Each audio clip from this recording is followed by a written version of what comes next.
Espero que esteja bem. Esse primeiro recado é só para deixar claro para todos e todas que estão nos assistindo que as aulas aqui presentes são dos nossos cursos do IFMG Campus Avançado Pinuí. Qualquer uso indevido da imagem pode ser alvo de questionamento judicial. Então, dessa forma, assista, não tem problema algum em assistir, em aprender e compartilhar o conhecimento. Mas nada de utilização das imagens sem autorização prévia dos responsáveis, seja o professor, seja o Instituto Federal de Minas Gerais, Campus Avançado Pinuí. Beleza? A gente se vê ao longo desse curso e espero que seja proveitoso para todo mundo. Olá, espero que esteja bem. Saudações a todos e todas. Dando continuidade então à nossa disciplina, galera. Agora que a gente acabou as plantas, nós vamos começar a falar do reino dos animais, né? E na aula de hoje nós vamos falar especialmente de poríferos e quinidários. Mas antes a gente vai fazer uma introdução geral sobre animais, falando algumas coisas que vocês na verdade já sabem, mas que é importante a gente estar atento, né? Então, primeiro, quando a gente fala de animais, todos os animais são pluricelulares, então não existe animal unicelular. Então, esse negócio de chamar de animalzinho unicelular, isso é errado, isso não existe dentro da biologia. Então, essa é a primeira característica. Todo animal é pluricelular. Segundo, todos os animais são eucariontes. Então, como vocês já devem saber, né, obviamente, não existem animais procariontes. Todos são eucariontes e, por consequência, heterótrofos. Né? Os animais não são capazes de produzir o próprio alimento como as plantas. Então, aqui são características óbvias que é importante a gente relembrar. A divisão do reino animal, nós estudamos isso aqui no início do ano, né? Filo, classe, ordem, família, gênero e espécie.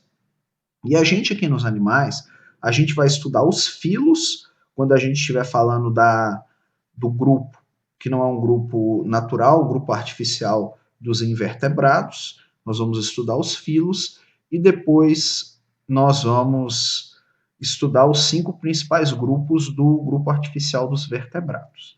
Então, como que vai se dar nosso estudo? Nosso estudo, então, vai ser primeiro dos invertebrados, né, que são os animais que não possuem coluna vertebral óssea ou cartilaginosa. Lembrando que isso aqui é uma classificação artificial, não existe na natureza classificação de vertebrados e invertebrados. Tá? E aí nós vamos ver. Na aula de hoje, nós vamos estudar os poríferos e os quinidários. Na quinzena seguinte, plateumintos e nematelmintos ou nematódios. Depois, anelídeos e moluscos. Depois, artrópodes e equinodermos. E depois, né, nós vamos passar por um grupo dos vertebrados, e aí nós vamos estudar separadamente peixes, nós vamos estudar, então vamos ter depois uma quinzena de peixes, outra de répteis, outra de anfíbios, outra de répteis, outra de aves, outra de mamíferos. Então, a gente já tem a divisão aí do que vai ser possível a gente ver dentro dos limites que a gente tem da pandemia, beleza? Então, do reino animal, o estudo do reino animal na nossa disciplina vai estar dividido dessa forma. Tranquilo? Espero que esteja caracterizado para cada uma que nos assiste. Então, agora nós vamos falar dos poríferos, que é o primeiro grupo. Cai muito porífero nos exames vestibulares? Cara, é muito difícil cair porífero. Muito difícil mesmo.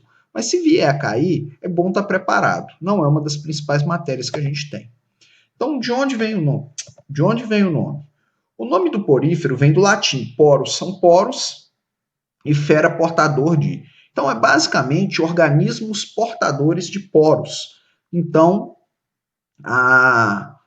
os poríferos, né? Então, são portadores de poros e que apresentam, então, essas características de filtradores, né? Porque são conhecidos assim, né? E o nome popular deles são as esponjas. A esponja é o caso clássico, né? De um porífero, né? O Bob Esponja talvez seja uma das esponjas mais famosas que a gente conhece. Uma característica extremamente importante da gente sublinhar, né, que são animais aquáticos, né, marinhos ou de água doce, especialmente marinhos, né, e uma característica muito especial, eles não se locomovem, que é uma característica basicamente única do grupo, porque nos quinidários a gente já tem indivíduos que se locomovem, como por exemplo as medusas, né? Então a gente não tem essa locomoção que acontece nos poríferos. Então, uma característica exclusiva desse filo, né, que é um filo que não se locomove e durante muito tempo foi difícil classificá-lo, inclusive, como animal. Muita gente não o considerava animal exatamente por não se locomover. Como ele se locomove durante uma fase da vida, né, que é durante a reprodução, alguns autores consideram que os animais possuem como característica se locomoverem ao menos em uma fase da vida. Então, uma vez que eles se locomovem durante a fase reprodutiva que nós vamos ver, então a gente pode dizer que, apesar de indivíduos adultos serem sésseis, durante o período da vida existe algum tipo de locomoção, sim, por conta das esponjas ou dos poríferos. Aqui o corpo das esponjas, né? É importante destacar que a água entra pelos lados e sai por cima e não o contrário. Então a gente tem esse movimento aqui que a gente vai entender como que acontece para a entrada e alimentação, então, das esponjas e a saída da água por cima aqui nos ósculos, né? A gente tem aqui o poro inalante, aí a gente vai ter algumas estruturas como as espículas, os amebócitos e os coanócitos, que são importantes, e aqui algumas células, né, da epiderme e os porócitos. Então, a água entra pelos lados e sai por cima. São indivíduos extremamente simples, como a gente está vendo. Então, outra coisa importante é que as células das esponjas, elas são tão simples que não conseguem se organizar nem mesmo para formar órgãos e tecidos, de tão simples que eles são. Então, são organismos extremamente simplórios, não são capazes de formar tecido, isso é importante, se não forma tecido, obviamente não forma órgão, não forma mais nada, né? Então, são células muito simples. Seu corpo é formado basicamente por 3 tipos de célula: os pinacócitos, os coanócitos e os amebócitos. São esses os 3 principais tipos de célula que a gente tem no corpo das esponjas, né? Outra característica importante desse filo é que esse filo, as esponjas, né, não apresentam células nervosas. Então, isso é uma outra característica exclusiva desse filo. É um filo que não tem célula nervosa, por consequência, são animais muito simples. Então, se sente dor, ele não tem célula nervosa, por consequência, não tem como dizer se ele sente dor ou não. O mais óbvio é que não sinta, né? E como que ele é sustentado? Ele não tem esqueleto, ele tem o quê? Ele tem uma rede de fios de proteína e espículas de calcário, que é carbonato de cálcio, né? CaCO3 ou sílica. Então, o corpo é sustentado por esses fios de proteína, né, de espícula de calcário, de carbonato de cálcio, que vai crescendo um em cima do outro, de maneira a garantir que ele forme uma estrutura em espiral, né, espiralizada, para ele conseguir absorver a água pelos lados e liberar pelo ósculo por cima, podendo fazer a sua alimentação por filtração, né? Então isso é muito importante de ficar caracterizado. Então, como que acontece? Aqui a gente tem o porócito, né? A água entra aqui pelo porócito, então a gente tem o pinacócito aqui do lado, que são essas células, e os coanócitos fazendo esse movimento. Esse movimento faz a água entrar pelo plasmócito, pelo porócito, e com a movimentação desses coanócitos, você tem aqui a absorção de nutrientes que vai acontecer ao longo da estrutura interna dessas esponjas, né? Ou desses quinidários. Então, são animais extremamente simples, com uma alimentação extremamente simples por filtração. Quais são suas atividades vitais principais? A alimentação, então, das esponjas, como eu disse. As esponjas, então, você tem a movimentação dos flagelos dos coanócitos, aqui eles têm um rabinho, um flagelinho. Esses coanócitos, então, fazem a água penetrar pelos minúsculos poros do seu corpo. Então, o balanço aqui faz entrar a água pelo porócito, a água entra por aqui. A água entrando, então, ela vai se dirigir pelo átrio, né? O átrio é essa região interna aqui, essa aqui é a região do átrio esporangicélio. Então, a água vem, entra aqui, fica aqui, e aqui acontece a absorção dos nutrientes de uma maneira muito simples, né? E também a respiração, porque a água, quando entra, traz oxigênio para as células respiratórias das esponjas. E aí, essa água, então, liberada pelo ósculo, fazendo sempre esse movimento de entrada e saída, com a entrada pelos lados e a saída por cima. São atividades muito simplórias, são organismos muito simples, né? E que, em geral, não são cobrados em exames vestibulares. Em geral, toda regra tem exceção. A reprodução. A sua reprodução pode ser assexuada por brotamento, então brota aqui uma esponjazinha, como se fosse um brotinho, um bracinho, cai, dá origem a uma nova esponja. Reprodução assexuada significa o quê? Significa que o material genético, então, do filho é igual ao do pai. Então, a reprodução assexuada pode ser utilizada especialmente para colonizar grandes áreas, né? Que às vezes você chega e tem uma colônia de esponjas, uma grande quantidade de esponjas ali presentes, né? E você teve, então, possivelmente a reprodução sexuada para garantir o aumento tão significativo dessa população em um intervalo de tempo pequeno. Bom, e a reprodução sexuada? Na reprodução sexuada, você tem aqui a estrutura masculina e feminina. A masculina libera aqui pelo ósculo a saída do espermatozoide, ele chega aqui dentro do óvulo, fecunda o óvulo, então, na estrutura feminina. Depois de fecundado, o ósculo solta essa larva. Essa larva é carregada pela água, se locomove, cai em algum lugar, sofre um processo de invaginação, inverte, fixa, e o ósculo, então, se desenvolve formando uma nova esponja. Processo reprodutório também muito simples mesmo. Então, a gente tem aqui a reprodução sexuada mais uma vez, a gente tem aqui a larva é liberada, ela chega, cai aqui, assenta, sofre o processo de metamorfose até se transformar numa esponja, se fixa, essa esponja então se torna adulta, libera o espermatozoide, que fecunda o óvulo então libera essa larva fecundada para dar origem a uma nova esponja. Processo muito simples, não tem muita dúvida, não tem nem muito mistério. Então, é uma matéria pequena, então as esponjas, né, a gente não precisa ficar inventando a roda. Se alguém tiver dúvida, é só entrar em contato comigo. Então, agora a gente pode falar dos quinidários, que também é uma matéria pequena. Então, essas duas aulas de hoje são duas aulas menores que a nossa média de aulas, porque nós estamos falando de uma matéria que é menor, que cai com menos frequência nos exames vestibulares, no Enem, e nesses exames principais. Os quinidários, né, que são muito bonitos, igual a gente vê essas medusas aí, né, uma imagem muito bonita, e vamos às suas características. A primeira dela, né, são animais urticantes, então se vocês encostar neles, em sua maioria, eles podem causar queimaduras, né, a mais famosa é a água-viva, né, são um pouco mais desenvolvidos que os poríferos, então eles já conseguem, em sua maioria, fazer a locomoção, né? Então eles são considerados mais desenvolvidos que esses poríferos, são todos aquáticos, quase todos de habitat marinho, né? Então esses animais urticantes são em sua maioria marinhos, né? Parecem sacolas, né? Flutuando dentro da água, então muita gente inclusive confunde com sacola e se queima com água viva, né? E tem duas formas principais, os pólipos e as medusas, que a gente vai ver ao longo dessa aula. Os pólipos, então, eles são um tubo cheio de tentáculos, né? Igual aqui a hidra, né? E ele pode viver, então, fixo. A anêmona do mar vive fixa, né? E os corais também. Ou móveis, como as hidras. As hidras, por exemplo, andam dando cambalhota. A gente vai falar sobre isso daqui a pouco. Então, a gente tem os pólipos, que são uma das formas de vida que a gente tem dos quinidários, né?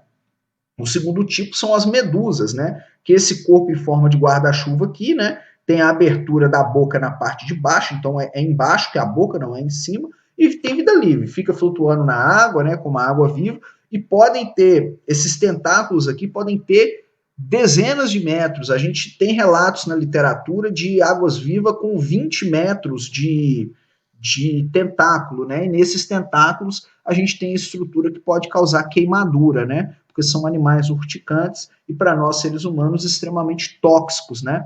Do ponto de vista de causar queimaduras. Então é importante estar atento quando está na praia, em áreas de presença de medusa, para não se queimar com as mais famosas, que são as águas-vivas.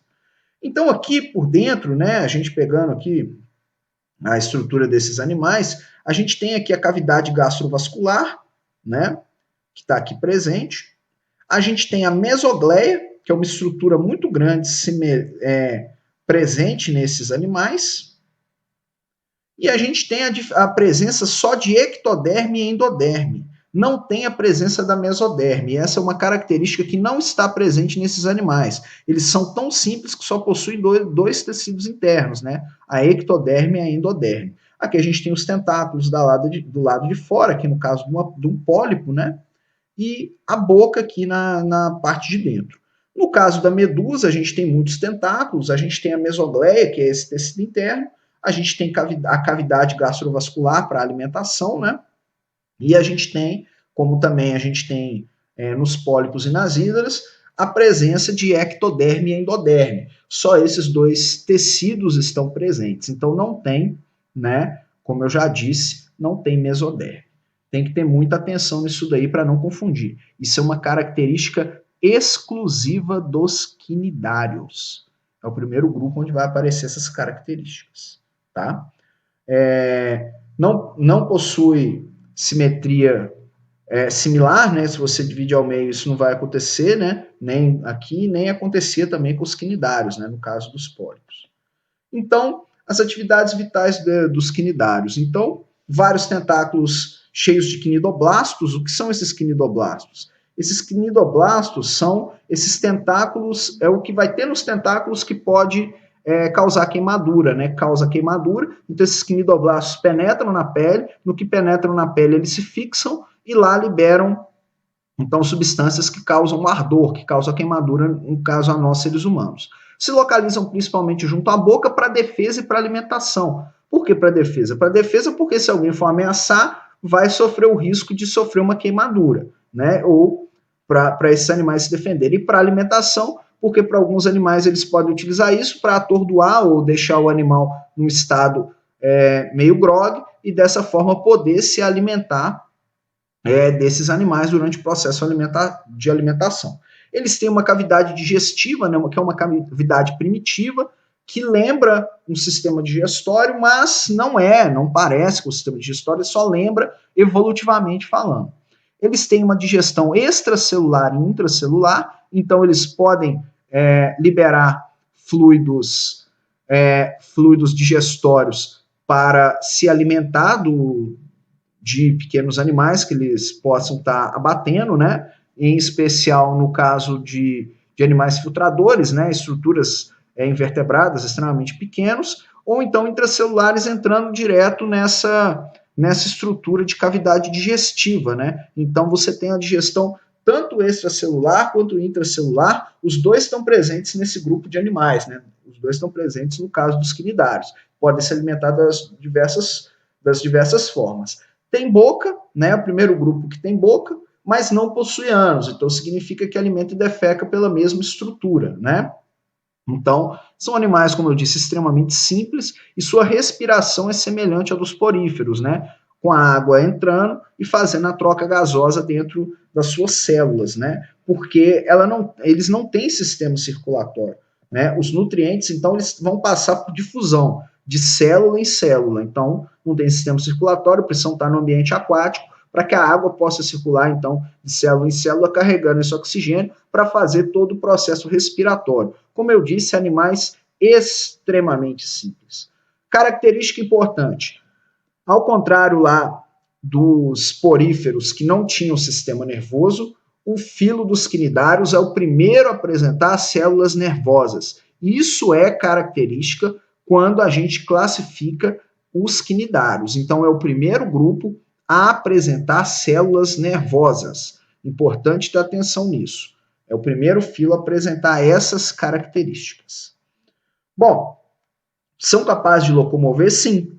As hidras que se locomovem por cambalhota, as caravelas que ficam flutuando na água, a medusa por pressão, né? Então ela enche literalmente de água, empurra essa água para baixo e forma um esquema de pressão que a impulsiona para nadar grandes distâncias num tempo curto, e as anêmonas que se locomovem por deslizamento. Então a gente tem vários tipos de locomoção nesse grupo de animais acontecendo de formas variadas conforme cada um dos tipos dos seres vivos ali presentes. E a reprodução, aqui um exemplo de reprodução assexuada, né? A gente tem aqui o indivíduo masculino e feminino, aqui tem um pequeno testículo, tem a liberação desses espermatozoides, eles chegam no ovário, forma aqui o zigoto, esse zigoto dá origem à nova hidra, cai uma nova hidra. Então veja que a gente tem também uma reprodução sexuada simples aqui nas hidras, mas nós temos também outros casos, né? E aqui a gente consegue perceber um exemplo aqui da medusa, né? Então aqui liberação de gametas para formação do zigoto, forma esses gametas, os dois liberam. Essa larva então é liberada, se fixa, forma um pólipo jovem. Esse pólipo jovem se desenvolve até formar a medusa jovem, que dá origem à medusa adulta. Então aqui também um processo de reprodução sexuada muito simples, né? De certa forma é parecido também com o dos poríferos, eles têm uma reprodução similar, né? Aqui no caso, a gente pode ter alternância de gerações, aqui no caso da obelia, do parte de uma colônia, então aqui tem gastrorozoide, liberação aqui dos gonozoides, aí que você tem a liberação da medusa jovem. Medusa jovem vem, o espermatozoide é liberado na água, se junta com essa medusa jovem, ocorre a fecundação interna, libera uma larva plânula. Essa larva, então, se fixa ao substrato e desenvolve uma colônia de pólipos, né? Então, os pólipos também podem ter outro tipo de divisão de reprodução sexuada, também uma reprodução muito simples, né? Sem grandes mistérios, bem óbvio. Temos também reprodução assexuada, que no caso de necessidade, algumas estruturas, igual pólipos, em especial ou hidras, podem se reproduzir assexuadamente por brotamento, e aqui esse broto, né, vai cair e vai dar origem ao novo indivíduo, né? Nada de mistério, matéria super simples, eu espero que tenha ficado claro. Se alguém tiver dúvida em quinidários e poríferos, volta na matéria, dá uma conferida nas nossas aulas, beleza? Até a próxima quinzena, matéria simples, só dá uma notada e dá uma fixada, beleza? Tchau, tchau.